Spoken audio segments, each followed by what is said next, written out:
السلام نے اپنی قوم سے کہا یہ کیسی تصویریں ہیں، تم ان کے گرد بیٹھے رہتے ہو، چھوڑ دو ان تصویروں سے دل نہ لگاؤ۔ قالوا وجدنا آباءنا لہا عابدین، کہنے لگے ہم نے اپنے باپ دادا کو دیکھا ہے انہی کی عبادت کرتے ہوئے۔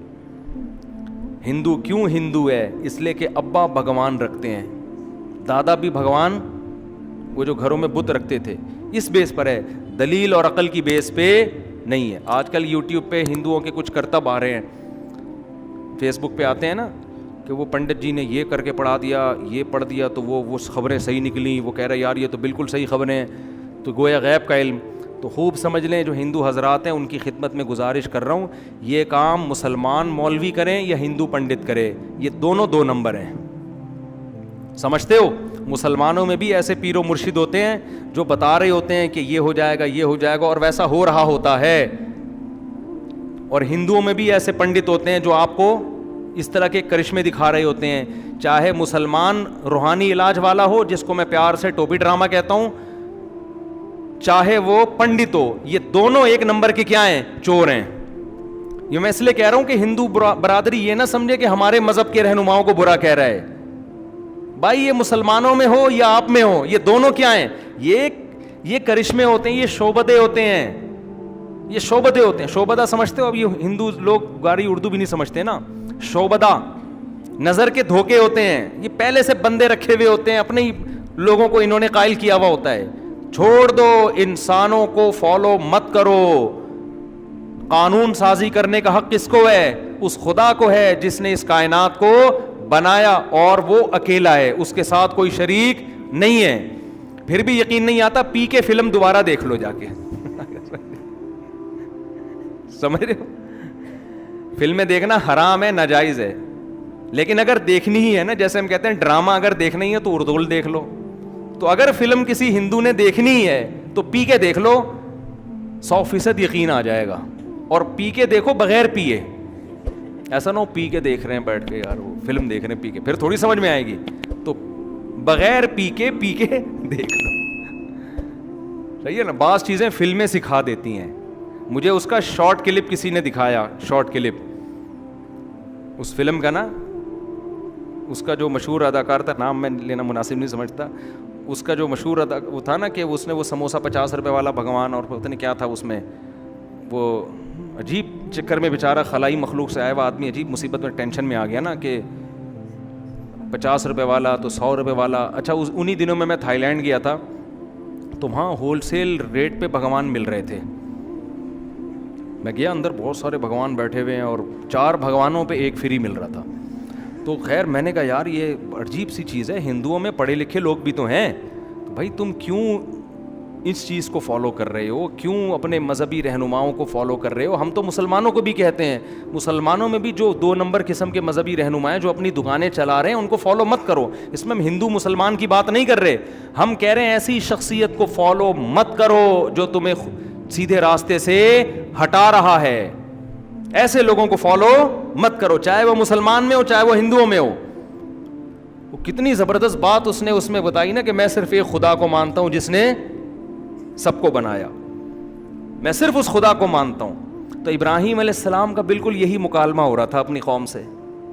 وہ کیا کہہ رہے ہیں کہ یہ کیا تصویریں ہیں جن کے سامنے تم صبح و شام جھکے رہتے ہو؟ تو وہ قوم جواب میں کیا کہنے لگی؟ ہم اپنے باپ دادا کو ہم نے اسی پر پایا ہے۔ ابراہیم علیہ السلام اکیلے، پوری قوم ایک طرف، کتنا کانفیڈنس، کہنے لگے لقد کنتم وآباؤکم، تم بھی تمہارے باپ دادے بھی، فی ضلال مبین، بالکل واضح گمراہی میں ہے۔ گمراہی ایک وہ ہوتی ہے جو کنفیوز کر دیتی ہے انسان کو، یار پتہ نہیں یہ ہے یا یہ ہے۔ جیسے ہمارے پٹے چل رہے ہوتے ہیں نا آپس میں، 8 رکعت تراویح ہیں کہ 20 رکعت تراویح، رفع الیدین کرنا ہے کہ نہیں کرنا ہے، اس میں انسان الجھ جاتا ہے۔ کچھ چیزیں ایسی ہوتی ہیں کہ بھائی اس میں کیا پڑا۔ ایک ہندو نے ہندوستان میں ایک عالم سے پوچھا کہ تم اسلام کی طرف ہمیں دعوت دیتے ہو، تمہارے اپنے اتنے پھڈے ہیں، تم پہلے یہ بتاؤ تم لوگ کا اہل حدیث سے پھڈا کیا ہے۔ وہ عالم تھے حنفی۔ اب وہ ہندو چاہ رہا تھا کہ یہ اہل حدیث پہ کیچڑ اچھالیں گے، پھر اہل حدیث ان پہ اچھالیں گے۔ میں بولوں گا دیکھو تم تو آپس میں نہیں ایک ہو، ہمیں کیا اسلام کی دعوت دے رہے ہو۔ تو حنفی عالم تھے، میں نام بھی ان کا جانتا ہوں لیکن مناسب نہیں ہے بتانا۔ تو ان عالم سے ہندو نے پوچھا کہ یہ اہل حدیث اور دیوبندیوں کا آپس میں پھڈا کیا ہے؟ ہندو کہہ رہا ہے. انہوں نے کہا کوئی پھڈا نہیں ہے, وہ کہتے ہیں رکوع میں جاتے ہوئے ہاتھ اٹھا لو, ہم کہتے ہیں ہاتھ نہ اٹھاؤ. باقی ہم بھی خدا کے قائل ہیں, وہ بھی کہتے ہیں ان پتھروں میں کچھ نہیں رکھا. کیا خاندانی جواب. کہہ رہے ہیں وہ چھوٹا سا ہے, وہ ہم جب رکوع میں جاتے ہیں تو ہم کہتے ہیں بغیر ہاتھ اٹھائے, وہ کہتے ہیں ہاتھ اٹھا لو. یہ ہلکا پھلکا لائٹ سا اختلاف چل رہا ہے بھی ایسا ہی حقیقت میں. بڑھانا چاہو تو آپ اس کو کفر ایمان کا مسئلہ بنا لو, ہلکا کرنا چاہو تو کچھ بھی نہیں ہے. اور کہا باقی ایک چیز ہم میں کامن ہے, ہم بھی کہتے ہیں خدا صرف ایک ہے, اور وہ بھی کہتے ہیں یہ اتنے جو پتھر بنا کے رکھے ہوئے ہیں نا, ان میں کچھ بھی نہیں رکھا. تو یہ ہے بڑی گمراہی سے تو بھائی ہم بھی بچے ہوئے ہیں, اہل حدیث بھی بچے ہوئے ہیں. مسلمان چھوٹی موٹی چیزوں میں لڑتا ہے, مسائل کے پتھروں کو کیوں مانوں, یہ کیا ہے, اس کو تو میں نے خود بنایا, یہ تو تھائی لینڈ کے کارخانے میں بنا ہے, 4 پہ 1 فری ملا ہے, اور جو زیادہ ریٹ کا ہے اس وہ زیادہ بڑے کام کر رہا ہے جس کی ویلیو زیادہ ہے. تو ابراہیم علیہ السلام نے بھی کہا تم چھوٹی گمراہی میں نہیں, فی ضلال مبین, تم بہت بڑی گمراہی میں پڑے ہوئے ہو, ان پتھروں کو پوجتے ہو. قوم جواب میں کہنے لگی اجئتنا بالحق ام انت من اللاعبین. کیا انداز ہے, اے ابراہیم آپ سیریس ہیں یا مذاق کر رہے ہیں؟ یعنی ان کو یہ یقین ہی نہیں تھا کہ ایک نوجوان پوری قوم کے خلاف کھڑے ہو کر اتنے کانفیڈنس سے بات کرے گا کہ تم گمراہی میں ہو. لہذا ان کو پہلی مرتبہ میں تو یقین ہی نہیں آیا. انہوں نے کہا یہ آپ سیریس ہیں؟ کو میں ایک چٹکلا سناتا ہوں نا, ایک چھوڑو ابھی چٹکلا نہیں, پھر چٹکلوں میں سارا ٹائم نکل جاتا ہے, کہ اے ابراہیم آپ سیریس ہیں یا آپ مذاق کر رہے ہیں؟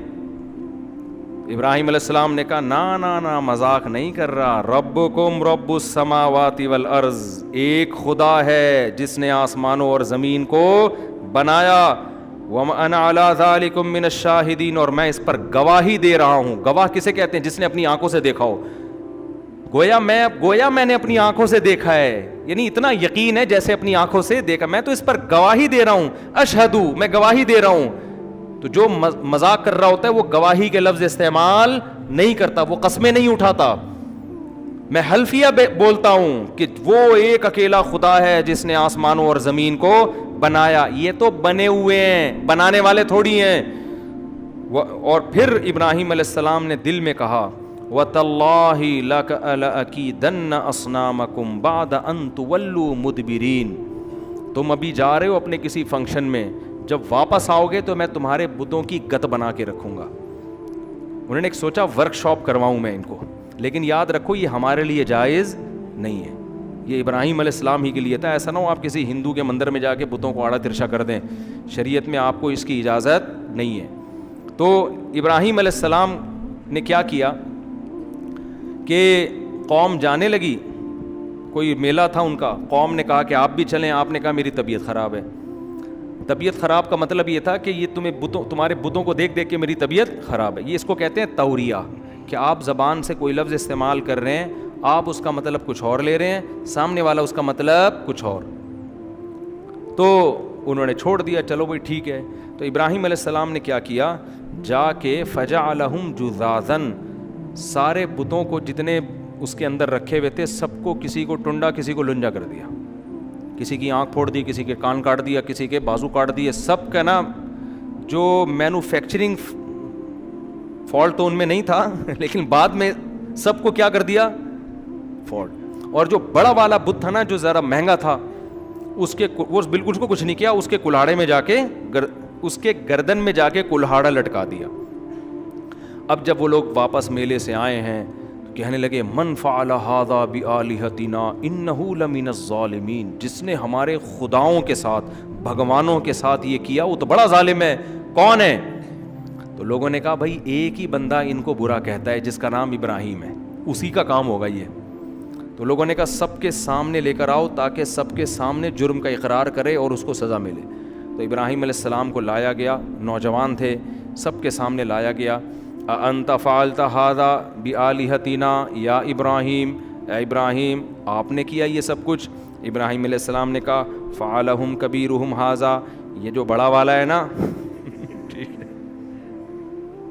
جس کے گردن میں کلہاڑا ہے اس نے کیا ہے. یہ کس کا کام ہے؟ اس کا کام ہے. سب کو پتا تھا ظاہر ہے اس کا کہاں ہو سکتا ہے کام. اس کا کام ہے فَاسْأَلُوهُمْ إِن كَانُوا يَنْطِقُونَ. اور میری بات پہ یقین نہیں آتا، ان سب سے پوچھ لو، یہ تمہیں خود بتائیں گے اس کا کام ہے. یہ خود بولیں گے. بھائی جس کے ساتھ زیادتی ہوتی ہے وہ مجرم تھانے میں لے جاتے ہیں نا، جس کی چوری ہوئی ہے، بتاؤ بھائی اس نے چوری کی ہے، یہ موبائل چھین رہا تھا، چیک کر رہے ہوتے ہیں نا. تو ابراہیم علیہ السلام نے کہا کہ ان سے پوچھو، یہ خود بتائیں گے کس کا کام ہے، یہ اس کا کام. تو قرآن کہتا ہے ایک دم ان کے دل میں خیال آیا اور کہنے لگے تم تو بڑے ظالم ہو، یہ کمبخت تو اپنے مجرم کا نام نہیں بتا سکتے. ان کی ضمیر نے ان کو ملامت کی کہ یار ہم کن کی عبادت کر رہے ہیں کہ ان کو پکڑ کے کوئی بھی کوٹ پوٹ کے چلا جائے، یہ اپنا دفاع نہیں کر سکتے تو یہ ہماری بگڑی کہاں سے بنائیں گے، کوئی بھی ان کو پکڑ کے مار دے. تو قرآن کہتے ہیں ایک دم، کیونکہ ابراہیم علیہ السلام ان کے ضمیر کو جھنجھوڑنا چاہتے تھے. بعض دفعہ تقریروں سے فائدہ نہیں ہوتا، پریکٹیکلی کوئی کام کر کے دکھایا جاتا ہے نا، اس سے بڑی موٹیویشن ملتی ہے. تو کہنے لگے، شروع میں تو بولنے لگے کہ تم بڑے ظالم ہو دل دل میں نا، لیکن اپنے اس ضمیر کے خیال کو پھر جھٹکا انہوں نے کہ نکالو یار، یہ اتنے اچھے اچھے خیال آ کیوں رہے ہیں ہمیں. وہی ہے نا باپ دادا خاندانی پرمپرا. تو انہوں نے اپنے خیال کو کیا کیا، جھٹکا، اور پھر کہنے لگے لقد علمت ما هؤلاء ينطقون. اے ابراہیم تجھے پتہ ہے یہ بول نہیں سکتے. یہ جب سے بنے ہیں ان کے اندر کچھ فالٹ تو ابھی پیدا ہوئے ہیں، لیکن ایک مینوفیکچرنگ فالٹ ہے، وہ یہ کہ یہ بولنے کے قابل، یہ پیدائشی گونگے، پیدائشی بہرے ہیں. یہ تو میں اپنی طرف سے کہہ رہا ہوں، انہوں نے مینوفیکچرنگ وغیرہ نہیں کہا کہ یہ بول ہی نہیں سکتے. ابراہیم علیہ السلام نے کہا افتعبدون من دون اللہ ما لا ينفعکم شیئا ولا یضرکم. اب تبلیغ اثر کرے گی نا. کہنے لگے ایسوں کی عبادت کر رہے ہو جو نہ کوئی فائدہ پہنچا سکتے اور نہ نقصان، جو بول نہیں سکتے. اف لکم ولما تعبدون من دون اللہ. تم پر بھی افسوس اور ان بتوں پر بھی افسوس. افلا تعقلون. عقل سے کام کیوں نہیں لیتے، کیا ہو گیا تمہیں. اب جواب دیکھو، دلائل سے جب جواب نہیں ہوتا نا تو بدماشیاں اور دھمکیاں ہوتی ہیں. دھمکی دینے پر آ گئے، کہنے لگے حرقوہ، ابراہیم کو جلاؤ، وانصروا آلہتکم، اور اپنے خداؤں کی مدد کرو. خدا مدد کرتا ہے یا خدا کو مدد کی ضرورت ہوتی ہے؟ اپنے خداؤں کی مدد کرو. ان کنتم فاعلین، اگر تم نے کچھ کرنا ہے. لوگوں سے کہہ رہے ہیں اس سے بحث بازی مت کرو، بحث میں نہیں تم جیت سکتے. کرنا ہے تو اس کو جلا کے اپنے معبودوں کی مدد کرو. جلاؤ اس لیے کہ تاکہ آج کے بعد کسی کی ہمت نہ ہو. قرآن کہتا ہے قلنا یا نار کونی بردن وسلاما علی ابراہیم. ہم نے کہا اے آگ سلامتی والی اور ٹھنڈی ہو جا ابراہیم پر. چونکہ اللہ نے حضرت ابراہیم سے آگے کام لینا تھا تو ابراہیم علیہ السلام کو اللہ نے آگ سے بچا لیا. اور قرآن کہتا ہے انہوں نے ابراہیم کے خلاف تدبیریں کی، ہم نے ان کو خسارے والا کر دیا. اور ابراہیم علیہ السلام پر ان کی زوجہ ایمان لائی تھیں، حضرت سارہ رضی اللہ عنہا، اور ان کے بھانجے لوط علیہ السلام ایمان لائے تھے. تو اللہ کہتے ہیں ہم نے ابراہیم کو اور لوط علیہ السلام کو ایسی زمین کی طرف نجات دے دی، ہجرت کروا دی جو تمام جہان والوں کے لیے ہم نے اس میں برکت رکھی. یعنی ارض شام اور فلسطین جو بیت المقدس ہے، جو آج متنازع چل رہا ہے، یہاں ابراہیم علیہ السلام اپنی قوم کو چھوڑ کے چلے گئے. پھر قرآن کہتا ہے وَوَهَبْنَا لَهُ إِسْحَاقَ وَيَعْقُوبَ. ابراہیم نے چونکہ قوم کو چھوڑا لہذا اللہ نے ان کو نیک اولادیں دی، ایک اسحاق اور ایک یعقوب. یہ حضرت سارہ سے ہوئیں. اور پھر حضرت ہاجرہ جو آپ کی دوسری زوجہ تھیں، ان سے اولاد کیا ہوئی؟ حضرت اسماعیل علیہ السلام ہوئے. تو اللہ نے پھر آپ کی اولاد میں برکت دی. کیوں؟ اللہ کے لیے خاندان چھوڑا تو اللہ نے اپنا خاندان دے دیا. سمجھتے ہو کہ نہیں سمجھتے؟ اس لیے اگر کسی کا خاندان بہت بے دین ہے، وہ اس کو شریعت پہ چلنے نہیں دے رہا، الگ سے شادیاں شروع کر کے اپنا خاندان بنانا شروع کر دو اور ان کی اپنے حساب سے تربیت شروع کر دو. مجھ سے لوگ اکثر آ کے کہتے ہیں ہماری اماں ابا ہمیں 30-35 سال کے ہو گئے، ہمیں شادی نہیں کرنے دے رہے، تو کیا کرے، خاندان کٹ جائے گا. میں نے کہا خاندان تو آپ کا کیسے کٹ جائے گا؟ آپ شادی کرو، بچے ہو جائیں گے، آپ کا اپنا خاندان ہو جائے گا. اور اگر 4 کر کے بچے پیدا کرو گے تو آپ کا خاندان آپ کا ایک جز بن جائے گا. یعنی آپ کا اتنا بڑا خاندان ہوگا کہ آپ اس خاندان کا پارٹ نہیں ہوں گے, آپ کا خاندان آپ کے خاندان کے پارٹ ہوگا. سمجھ رہے ہو؟ تو یہ بڑی بہترین پیکج ہے جو لوگوں کی سمجھ میں آتا نہیں ہے. حضرت ابراہیم نے یہی کیا کہ حضرت سارہ سے شادی کی اور حضرت ہاجرہ سے اپنا خاندان, اور ایسے نیک صالح اللہ نے بچے دیے, 3 پیغمبر, 2 پیغمبر اسحاق اور اسماعیل, اور اسحاق کے بیٹے پھر یعقوب, اور یعقوب کے پھر یوسف, اور ان کے بیٹے پھر مصر میں حکومت, پھر انہی میں موسیٰ علیہ السلام پیدا ہو رہے ہیں, داؤد علیہ السلام پیدا ہو رہے ہیں, سلیمان علیہ السلام پیدا ہو رہے ہیں, کتنے, زکریا علیہ السلام, حضرت مریم, عیسیٰ علیہ السلام. یہ ساری قربانیوں کا صلہ تھا جو اللہ نے اولاد کی صورت میں ابراہیم علیہ السلام کو دیا. آج بھی قربانی دو, اللہ نیک صالح اولادیں دے گا انشاءاللہ. یہ نہیں کہ ماں باپ کو چھوڑ کے بھاگ جاؤ, یہ مطلب نہیں ہے. مطلب یہ کہ غیر شرعی کاموں میں اپنے خاندان کو فالو مت کرو. خیر ابراہیم علیہ السلام نے تو اس لیے چھوڑ دیا نا کہ ان کو قتل کی کوشش کر رہے تھے, ورنہ وہ ابراہیم علیہ السلام تو وہیں تھے. جلدی بس میں یہ آیت مکمل کرتا ہوں. اللہ کہتے ہیں ہم نے ان کو ہبہ کر دیے اسحاق اور پوتے دیے یعقوب, اور ہم نے سب کو نیک بنایا, اور ہم نے ان کی اولادوں میں امام پیدا کیے جو لوگوں کو ہمارے حکم سے سیدھے راستے کی تلقین. یعنی صرف نیک بچے پیدا نہیں ہوئے, مقتدا اور رہبر پیدا ہوئے ہیں ابراہیم علیہ السلام کی اولاد میں. اور اللہ کہتے ہیں ہم نے لوط علیہ السلام کو بھی علم اور حکمت دیا, جو حضرت ابراہیم کے بھانجے تھے, حضرت ابراہیم پر ایمان لے کر آئے, تو ابراہیم علیہ السلام ان پر اللہ نے لوط علیہ السلام کو نبی بنا دیا, اور پھر ان کو اللہ نے بھیجا ایسی قوم کی طرف تبلیغ کے لیے جو شرک بھی کرتی تھی اور لڑکوں سے بدفعلی بھی. لوط علیہ السلام کی قوم سے پہلے یہ جرم دنیا میں کبھی بھی نہیں ہوا. اس سے بھی پتہ چلتا ہے یہ نیچرل نہیں ہے, شیطان نے ان کو اس کام میں ڈالا کہ. تو لوط علیہ السلام جب گئے تو انہوں نے اپنی قوم کو سمجھایا لڑکوں سے بدفعلی مت کیا کرو. پورا واقعہ قرآن میں کئی بار بیان ہوا ہے, ابھی بس میں شارٹ کر رہا ہوں.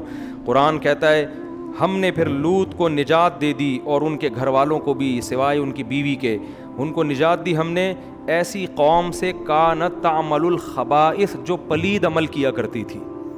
تو اللہ کو یہ لڑکوں سے بدفعلی والا امر کیسا لگتا ہے؟ پلید عمل, گندے اعمال کرتی تھی. ہم نے لوط کو اس قوم سے بچا لیا.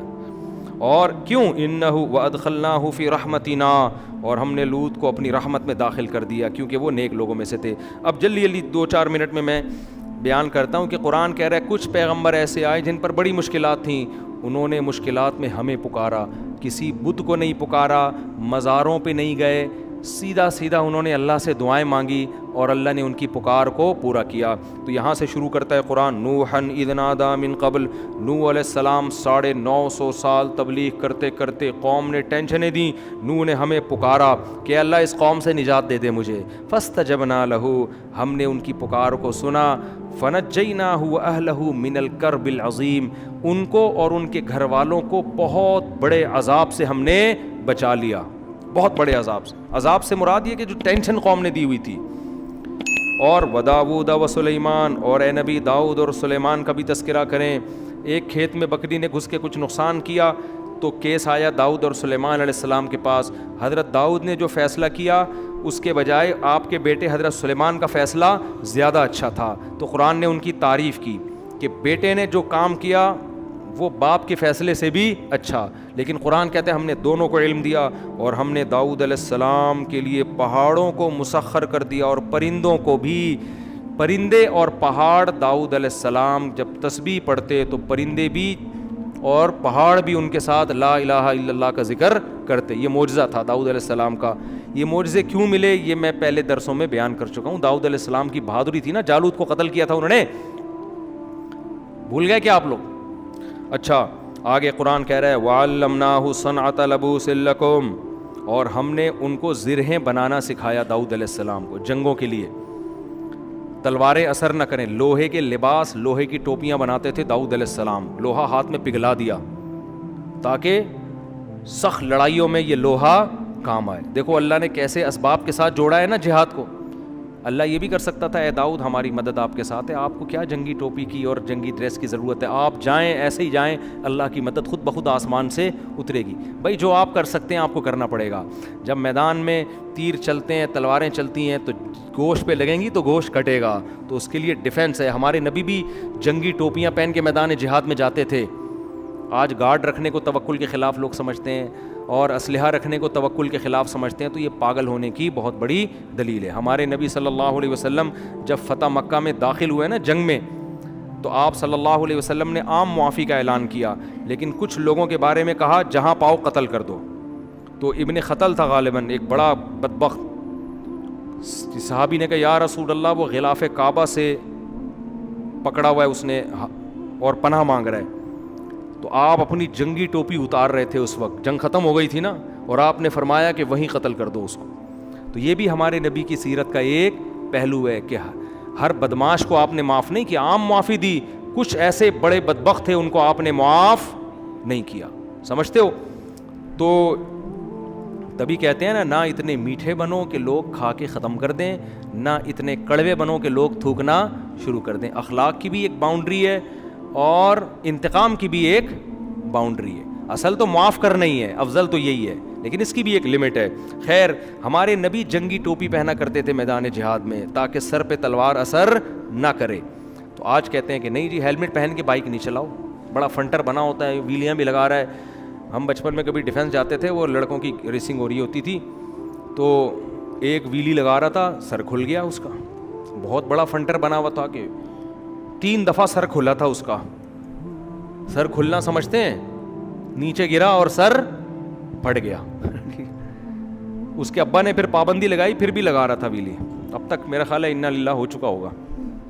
ایک اور ہمارے سامنے اللہ نے بائک کی سیٹ بنائی ہے بیٹھ کے چلانے کے لیے, وہ پائیدان پہ بیٹھ کے چلا رہا ہے. ڈیفینس میں ہم نے دیکھا, وہ نہیں سی وی یو پہ جو آپ کہہ سکتے ہیں غلط تھا تو دیکھنے کیوں گئے. تو بھائی احمقوں کو دیکھنے کا اپنا مزہ ہے, دیکھنا غلط تھوڑی ہے, دیکھ لو بھائی. کریں گے ہم کبھی بھی نہیں یہ فالتو کام, ویلیاں لگا رہے ہیں اور یہ بھائی اس میں آپ کو وہ نظر آ رہے ہیں جن کے سر نہیں کھلے, بہت سے جن کے کھل چکے ہیں ان کے انٹرویو لے جا کے کہیں گے بھائی کبھی نہیں کرنا چاہیے. تو کیا تھا کہ وہ نا پائیدان پہ بیٹھ کے بائک چلا رہے ہیں, ایسے نہیں جہاں پاؤں رکھتے ہیں, بڑے شو مار رہا ہے. وہیں ہم 4 دوست بیٹھے ہوئے, ہم نے کہا یار یہ کام کرنا ٹھیک نہیں ہے. میں بھی یہ کہہ رہا یار یہ شو بازی ہے, اپنی جان کو خطرے میں نہیں ڈالنا چاہیے. کچھ لڑکے کہہ رہے ہیں نہیں بھائی کچھ بننے کے لیے کچھ کرنا پڑتا ہے. اب میری بحث چل رہی ہے نا, میں کہہ رہا ہوں بس یہ دیکھنے کی حد تک ٹھیک ہے, آؤ انجوائے کرو نکل لو, کرنا نہیں ہے یہ کام کبھی. کچھ میرے ہی دوست تھے وہ کہہ رہے نہیں بھائی یہی تو ہوتا ہے, انسان ترقی ایسے ہی تو کرتا ہے. اللہ کی قدرت, آگے گئے اسپیڈ بریکر آیا اس کو نظر نہیں آیا, دھڑام سے وہ نیچے گرا, ہم بھاگ کے گئے, انا للہ اس کا ہو چکا تھا. لگ ایسا رہا تھا, مجھے یقین نہیں ہے کیونکہ بے ہوش, بالکل سانس بھی نہیں آ رہا تھا. ایمبولینس آئی ہے اس میں ڈال کے لے کر گئے, پتہ نہیں اللہ کرے زندہ ہو گیا ہو, لیکن بظاہر لگ نہیں رہا تھا. میں نے کہا دیکھ لو بڑا آدمی بننے کے لیے قبرستان جانا پڑتا ہے. تو اس لیے انسان کے بچے بنو, کوئی وہ کام کرو جو بہادری کے جوہر دکھانے, تو جاؤ میدان جنگ میں جا کے دکھاؤ نا, جہاں کچھ فائدہ تو ہو اس بہادری کا. یہاں ویلی لگا کے بہادری کا کیا فائدہ ہے آپ کو؟ 2-4 لڑکیاں مر جائیں گی آپ کے اوپر, اور وہ بھی جب تک مریں گی جب تک آپ کا سر پھٹے گا نہیں. جس دن آپ کے سر پہ 4-5 ٹانکے آ گئے وہ بھی ریجیکٹ کر دیں گے, بھائی پرے ہٹو. تو اس لیے ایسے کام کرو جو انسان پہ سوٹ کرتے ہیں. خیر بس جلدی سے ختم کروں میں. قرآن کہتا ہے کہ ہم نے سلیمان علیہ السلام کے لیے ہواؤں کو مسخر کر دیا, جنات کو سلیمان علیہ السلام کا تابع بنا دیا, سمندروں میں غوطے لگاتے تھے اور ہیرے جواہرات لے کر آتے تھے. اور کیا تھا, ایوب اذ نادی ربہ, ایوب کو بھی یاد کرو جب کئی سال بیماری میں مسلسل اتنی خطرناک بیماری میں پڑے رہے ہیں, بالآخر اللہ نے ان کی دعا قبول کی. انہوں نے کہا ربی انی مسنی الضر, اے اللہ مجھے بہت پریشانیاں پہنچ گئی ہیں, وانت ارحم الراحمین, تو سب سے زیادہ رحم کرنے والا ہے, میری مدد کر. فاستجبنا لہ, اللہ کہتے ہیں ہم نے آپ کی مدد کی, آپ کی پریشانیوں بیماری کو بھی دور کیا اور آپ کو آپ کا اہل و عیال بھی واپس لوٹا دیا.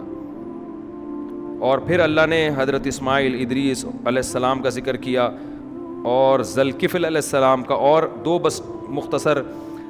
پھر اللہ نے یونس علیہ السلام کا تذکرہ کیا کہ مچھلی والے کا بھی تذکرہ کرو. جب اندھیروں میں مچھلی نے اپنے پیٹ میں نگلا تو فنادا فی الظلمات, کئی اندھیرے, رات کا اندھیرا, آسمان پہ بادلوں کا اندھیرا, سمندر کی لہروں کا اندھیرا, سمندر کی تہہ کا اندھیرا, اور مچھلی کے پیٹ کا اندھیرا. اس میں اللہ کو پکارا, اے اللہ میں تیری پرمیشن کے بغیر قوم کو چھوڑ کر آ گیا, یہ تیرا، تو ہر عیب سے پاک ہے، یہ سزا مجھے میری غلطی کی وجہ سے ملی ہے، سبحانکا تو عیب سے پاک ہے، انی کنت من الظالمین میں ہی ظالمین میں سے ہوں. کیا مطلب؟ میں اپنی غلطی کا اعتراف کرتا ہوں. قرآن کہتا ہے فاستجبنا لہ، ہم نے ان کی پکار کو سنا، ونجیناہ من الغم، اور ہم نے ان کو غم سے نجات دی. کہاں گئے وظیفے بھائی؟ یونس علیہ السلام نے کوئی وظیفے کیوں نہیں پڑھنا شروع کر دیے وہاں بیٹھ کے؟ پیغمبروں میں آپ کو وظیفے نہیں ملیں گے، دعائیں ملیں گی، دعائیں. آج یہی لا الہ الا انت سبحانک انی کنت من الظالمین جو ہے نا 1000 دفعہ پڑھ لیں گے، جائز ہے، میں منع نہیں کر رہا. ادھر ادھر گانے بجانے سے تو بہتر ہے کچھ اللہ کا نام وظیفوں کے طور پہ پڑھ لو. لیکن جو روح کیا ہے، روح یہ نہیں ہے کہ آپ پڑھو، روح یہ ہے کہ مانگو.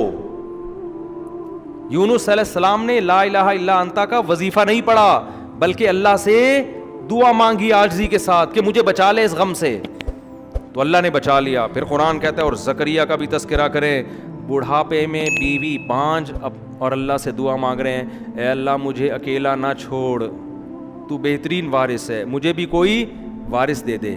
اللہ کہتے ہیں فاستجبنا لہ، ہم نے ان کی پکار کو قبول کیا.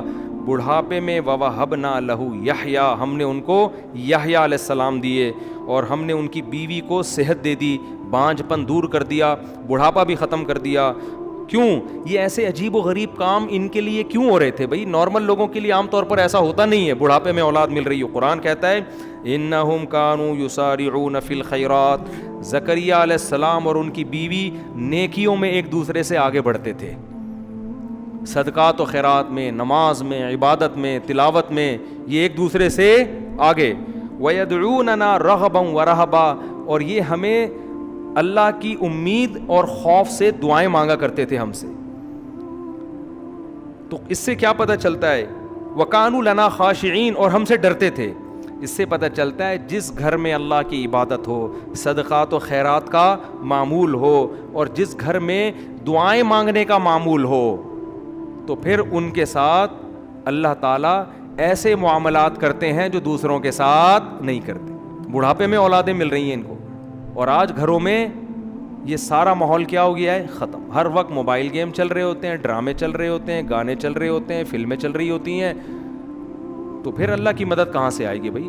جو اللہ کی خاطر گناہوں سے بچتے ہیں، گھر میں عبادت کا ماحول ہوتا ہے، تو اللہ ان کے ساتھ ایسے کام کرتے ہیں، ایسا پروٹوکول دیتے ہیں جو دوسروں کے ساتھ نہیں. بس ایک آیت پڑھ کے بیان ختم کرتا ہوں.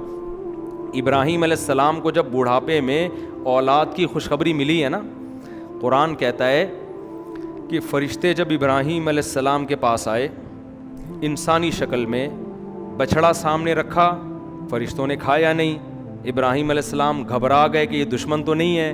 انہوں نے کہا نا نا نا، ہم تو اللہ کے فرشتے ہیں، ہم کھانے کی ہمیں رغبت نہیں، یہ تو ہمارے لیے پتھر ہے. ابراہیم علیہ السلام کی جو زوجہ تھی نا، بوڑھی، وہ حضرت سارہ، وہ دروازے پہ کھڑی ہوئی تھیں. بوڑھی عورتیں جو ہے نا، وہ دروازے پہ کان لگا کے سن رہی ہوتی ہیں، اگر ان کو خطرہ ہوتا ہے کہ پتہ نہیں کوئی، کیونکہ انہوں نے دیکھا نا اجنبی بندے ہیں. ویسے اصولی طور پر کوئی بندہ آپ کے شوہر کے ساتھ بات کر رہا ہوں نا، تو عورت کو چاہیے کان لگا کے نہ سنیں. خواتین سن رہی ہوتی ہیں، دیکھو کوئی دوسری شادی کی بات تو نہیں چل رہی کہیں. موبائل میں بھی جھانک رہی ہوتی ہیں کہ یہ ستار واقعی ستار ہے، کائنات تو نہیں ہے کہیں یہ. تو تجسس کرنا اچھا کام نہیں ہے. لیکن حضرت ابراہیم کی زوجہ دروازے پہ کیوں کھڑی ہوئی ہیں؟ خوف تھا نا کہ پتہ نہیں کوئی دشمن تو نہیں آئے ہیں. کون ہیں یہ لوگ؟ کبھی دیکھا بھی نہیں ان کو اس علاقے میں، اور بڑے خوبصورت جوان. تو انہوں نے کہا ہم اللہ کے فرشتے ہیں اور آپ کو اولاد کی خوشخبری سنانے کے لیے آئے ہیں کہ اللہ آپ کو بیٹا دے گا، اسحاق، اور پھر بیٹے کا بھی بیٹا ہوگا، پوتا بھی ہوگا. ان کا نام کیا ہوگا؟ یعقوب. بیٹے کی بھی خوشخبری اور پوتے کی بھی. تبھی تو حضرت ابراہیم نے حضرت اسحاق کی بالغ ہوتے ہی شادی کرا دی تھی. ٹھیک ہے نا، ان کو پتا تھا کہ اللہ ان سے بھی اولاد دے گا مجھے. تو بچوں کی جلدی شادیاں کرا دیا کرو، اس سے یہ ہوگا کہ وہ جو پوتا ہوتا ہے نا، وہ بھی آپ ہی کی اولاد ہوتا ہے. سمجھتے ہو؟ لوگ کہتے ہیں تو میرے بچے کے بچے ہیں، تو آپ کے بھی تو ہیں نا وہ. تو بچوں کی جلدی شادی کرانے میں بڑا فائدہ کیا ہے؟ آپ کو بھی اولاد مل جاتی ہے. خیر، تو اب جب ابراہیم علیہ السلام کی زوجہ نے یہ سنا کہ فرشتے کہہ رہے ہیں کہ آپ کو اولاد ملے گی, تو قرآن کہتا ہے وہ اندر آئیں فسقت وجہہا, ایسے ماتھے پہ یوں, جیسے عورتیں نہیں کہتی ہائے ناس کیسی باتیں کر رہے ہو, کہنے لگی یا ویلتا, ہائے کمبختی, ہائے ناس, الیدو, میرے اولاد ہوگی, میں اتنی بوڑھی میرے اولاد ہوگی, وانا عجوز, میں تو بڈھی ہو چکی ہوں. عجوز کہتے ہیں بالکل بڑھاپے کی انتہا کو پہنچی ہوئی. وہذا بالی شیخا, اور یہ میرا شوہر یہ بھی بڈھا ہے بھائی, اشارہ کر رہی ہیں ہاذا اشارے کی طرح, یہ بوڑھا اس کی اولاد ہوگی اور میں بھی, اور پھر ایسے نا ماتھے پہ یوں کر کے مارا ہے اور کہنے لگے ناس ہو تمہارا, تباہی ہے. تو اتنا تعجب ان کو ہو رہا تھا یہ کس طرح کی, ابھی تک تو خاموش کھڑی ہوئی تھی, بھائی ٹھیک ہے بچڑا نہیں کھا رہے, چلو سمجھ میں آتا ہے, اور جو ہے اجنبی لوگ ہیں, لیکن ابھی تک کوئی ٹینشن بھی نہیں دی. اب جو آگے باتیں شروع کر دی ہیں کہ اولاد ہوگی, تو یہ حضرت ابراہیم کی زوجہ سے یہ بات ان کی سمجھ میں نہیں آئی. یہ کیسی باتیں, اب تم نے غلط باتیں, اب میں چپ نہیں رہوں گی بھائی, اب میں خاموش نہیں رہوں. آ کے ایسے ماتھے پہ یوں کر کے مارا ہے اور کہنے لگی یا ویلتا, ہائے بدبختی, ویل کہتے ہیں بربادی تباہی کو, ہائے بربادی, ہائے تباہی, ہائے ہلاکت, الیدو, میرے اولاد ہوگی, وانا عجوز, میں اتنی بڈھی, وہذا بالی شیخا, اور یہ میرا میاں یہ بھی اتنا بوڑھا. تو اب جو میں پوری بات بتانے کے لیے میں آیت پڑھی نا, تو فرشتوں نے کیا کہا, اتعجبین من امر اللہ, اللہ کے آرڈر پہ تمہیں تعجب ہو رہا ہے, رحمت اللہ وبرکاتہ علیکم اہل البیت, اے گھر والو تم عام لوگوں کی طرح نہیں ہو, تم تو سلیکٹڈ خاندان ہے تمہارا, تم نے شرک کے راستے کو چھوڑا, تمہارے گھروں میں سخاوت ہے. سخاوت تھی نا کہ مہمان آ کے بیٹھے ہیں, ابھی پوچھا نہیں ہے کون ہو کہاں سے آئے ہو, بچڑا پہلے لا کے رکھ دیا. ہم تو کباب چائے نہیں لا کے رکھتے پہلے, بھائی تو بتا, میں تو نالائق آدمی ہوں, میں تو اسی طرح کرتا ہوں, بندہ ہے کون بھی کہاں سے آیا کیوں آیا بغیر پوچھے آیا, اتنے سارے ہمارے یہاں تو پریشانیاں ہیں نا. اور بعض دفعہ تو لوگ چائے کا پوچھ اس لیے رہے ہوتے ہیں تاکہ وہ کہے, میں بتاتا ہوں نا, ہمارے ایک دوست گئے اپنے کسی گھر میں, ان سے پوچھا کہ آپ نے کھانا کھا لیا, انہوں نے کہا نہیں کھایا. مجھے خود بتا رہے تھے, کہہ رہے مجھ سے پوچھا کھانا کھا لیا, میں نے کہا نہیں کھایا. کہہ رہے کھایا ہوتا تو چائے پلاتا, آپ چائے سے بھی گئے اور کھانے سے بھی گئے. یہ تو ہماری سخاوت ہے. تو کیسی سخاوت, ابھی مہمان آیا ہے, بچڑا پورا روسٹ کر کے سامنے لا کے رکھ دیا ہے, پھر دیکھ رہے ہیں کہ بھائی ہاتھ جا ہی نہیں رہے. تو یہ تو بھائی تمہارا تو خاندان سخی ہے, توحید پرست ہے, عبادتیں ہوتی ہیں. کوئی عام لوگ تعجب کرتے کہ بڑھاپے میں اللہ اولاد دے رہا ہے, تو تعجب بنتا ہے. تو فرشتے کہہ رہے ہیں کہ تعجب ہمیں آپ کی باتوں پہ ہو رہا ہے, رحمت اللہ وبرکاتہ علیکم اہل البیت, اے اہل بیت تم پر تو اللہ کی رحمتیں اور برکتیں ہیں. انہ حمید مجید, کیا مطلب, وہ اللہ بڑا قابل تعریف اور بزرگی والا ہے. یہ کیسی تعریف ہے اس کی کہ تم اس کے لیے قربانیاں دو اور وہ تمہارے لیے کچھ بھی نہ کرے. وہ تو قابل تعریف ہے, جتنا تم کرو گے وہ کئی گنا اس سے تمہارے لیے زیادہ کرے گا. تو یہ میں پوری تقریر اس لیے کر رہا ہوں, گھروں کے ماحول کو صحیح کرو. سمجھتے ہو, گھروں میں کچھ تعلیم کا تلاوت, تبھی تو حدیث میں آتا ہے کہ سنتیں گھر میں پڑھنی چاہیے تاکہ بچے بھی عبادت سے تھوڑے سے مانوس ہوں, تلاوت ہو. میرے والد صاحب کو اللہ مغفرت فرمائے, جب آفس سے آتے تھے نہا کے سب سے پہلے قرآن لے کے بیٹھ جاتے تھے اور اونچی آواز سے تلاوت کرتے تھے. پوری زندگی ان کا معمول ہم نے دیکھا. جب ان کا انتقال ہوا ہے تو اس دن تلاوت کی آواز گھر میں نہیں آئی ہمیں, اس کے بعد سے اب تک نہیں آئی. تو وہ ایک احساس ہوا کہ یار, اور بڑی پیاری آواز میں تلاوت کرتے تھے.